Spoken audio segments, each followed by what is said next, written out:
উনি কি বলেন কথাগুলো শুনে যান। খুব চমৎকার কিছু কথা উনি বলেছেন। আদনান বাড়ি দিয়ে লেখালেখি করতেছে স্ত্রী, হ্যাঁ, যে স্ত্রী সাংবাদিক সম্মেলন করে বলছে আমার স্বামীকে গুম করা হয়েছে, পারলে আমাকেও আমার স্বামীর হয়তো আমার স্বামীকে আমার কাছে দিয়ে যান, নাহলে আমাকে আমার স্বামীর কাছে দিয়ে যান। আর সে স্বামীর চরিত্র হরণ করা হচ্ছে। আল্লাহ যে নারীকে ক্ষমতা দেয় নাই কেন বুঝতে পেরেছেন? ইন্টেন্সিটি অফ ইমোশন, আবেগের জোয়ার।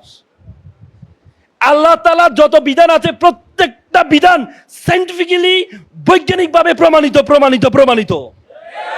শেখ হাসিনা 2000 ছাত্র জনকে হত্যা কেন করেছে? শুধুমাত্র নারী হওয়ার কারণে। পুরুষ হলে সে করতো না এটা। কারণ নারী তার আবেগের জোয়ার বেশি, সে হুট করে সিদ্ধান্ত নেয়। খালেদ বিন ওয়ালিদ ইসলামের সবচেয়ে বেশি যুদ্ধে অংশগ্রহণ করেছেন। তিনি যখন মৃত্যু সজ্জায় বিছানায় মারা যাচ্ছেন, তখন তার প্রিয়তমা স্ত্রী বলে, স্ত্রী দেখো তো পুরো শরীরের মধ্যে কোথাও কোথাও তলোয়ারে আঘাত পড়ে নাই, কোথাও চিহ্ন আছে কিনা দেখো তো, কোনো খালি জায়গা আছে কিনা। বলে যে প্রিয়তমা স্ত্রী বলে, না আপনার শরীরে কোথাও তলোয়ার আঘাত পড়ে না এমন কোনো জায়গা নেই। বলে যে আমার খুব ইচ্ছে ছিল আমি শহীদ মৃত্যু ধারণ করব, কিন্তু আমার বিছানা মারা যাচ্ছে। তখন স্ত্রী বলল, আপনাকে বলা হয় সাইফুল্লাহ। সাইফুল্লাহ মানে কি? আল্লাহ তলোয়ার। পৃথিবীতে এমন কোন তলোয়ার তৈরি হয় নাই আল্লাহ তলোয়ারকে মাটিতে ফেলবে, পৃথিবীতে এমন কোন তলোয়ার তৈরি হয় নাই, এজন্য আপনার শহীদ মৃত্যু হয় নাই। কি স্ত্রী, কি স্বামী! আল্লাহু আকবার! কি স্ত্রী, কি স্বামী! কি স্ত্রী, কি স্বামী! এটা আবার আমাদের সারা বাবিদের মতো স্ত্রী না আর কি। আদনান বাড়ি দিয়ে লেখালেখি করতেছে স্ত্রী, হ্যাঁ, যে স্ত্রী সাংবাদিক সম্মেলন করে বলছে আমার স্বামীকে গুম করা হয়েছে, পারলে আমাকেও আমার স্বামীর হয়তো আমার স্বামীকে আমার কাছে দিয়ে যান, নাহলে আমাকে আমার স্বামীর কাছে দিয়ে যান। আর সে স্বামীর চরিত্র হরণ করা হচ্ছে। আল্লাহ যে নারীকে ক্ষমতা দেয় নাই কেন বুঝতে পেরেছেন? ইন্টেন্সিটি অফ ইমোশন, আবেগের জোয়ার।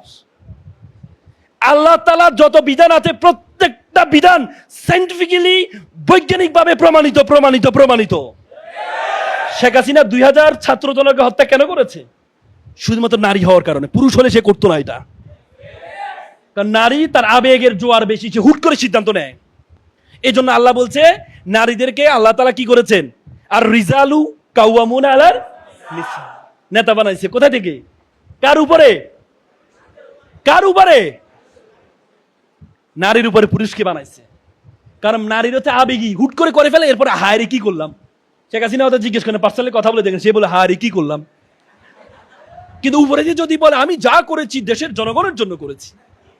পৃথিবীতে যারাই করে যত আকাম, আপনারা আর্তুকুল দেখেছেন, কুরুল ওসমান দেখেছেন, সেখানে যারা ইসলামের শত্রু যারা, তারা সবসময় বলে আমি বস্তির, আমি এ তাবুর কল্যাণার্থে আমি করছি, বলে কিনা?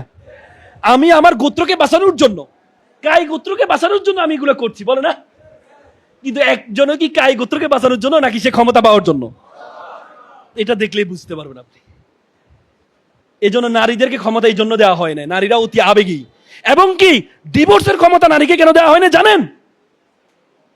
বলেন তো, বলেন না রে ভাই। বলতে লজ্জা পান কেন? নতুন বাংলাদেশ বলতে লজ্জা পান কেন? বলেন কেন? আবেগ। তাহলে প্রতিদিন একজন জামাই তালাক হবে। পুরুষরা